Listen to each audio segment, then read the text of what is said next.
Welcome back to me TV. నేను మీ స్వాతి. పునరావాస కేంద్రంలో 151 మందికి సేవలు.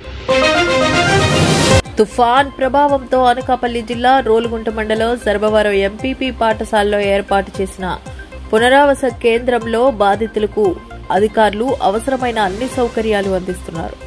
బుధవారం మధ్యాహ్నం గుడ్లు, కూర, సాంబారుతో భోజనం, ఉదయం 151 మందికి అల్పాహారం అందించారు. పిల్లలకు పాలు, బిస్కెట్లు పంపిణీ చేశారు.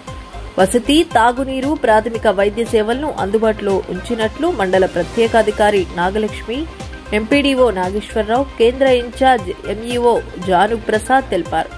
వర్షాలు కొనసాగుతున్న నేపథ్యంలో మరిన్ని కుటుంబాలను కూడా పునరావాసానికి తరలించే ప్రక్రియ కొనసాగుతుందని అధికారులు పేర్కొన్నారు.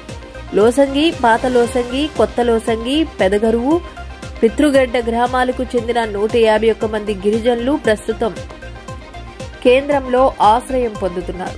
బాధితులు పరిస్థితిని పరిశీలించిన అధికారులు అవసరమైన సహాయ చర్యలు తీసుకుంటున్నట్లు తెలిపారు. ఈ కార్యక్రమంలో తహసీల్దార్ నాగమ్మ, ఎంపీడీఓ నాగేశ్వరరావు, టీడీపీ మండల అధ్యక్షుడు చంద్ర మరియు పలు శాఖల అధికారులు పాల్గొన్నారు.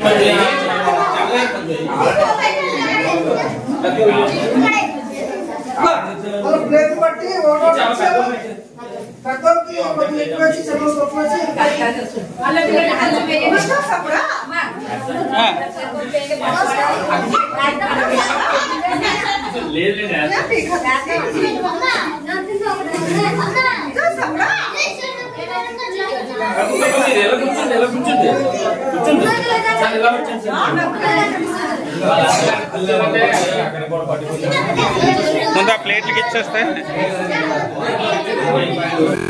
చూస్తూనే ఉండండి నిరంతర వార్తా స్రవంతి మీ టీవీలో.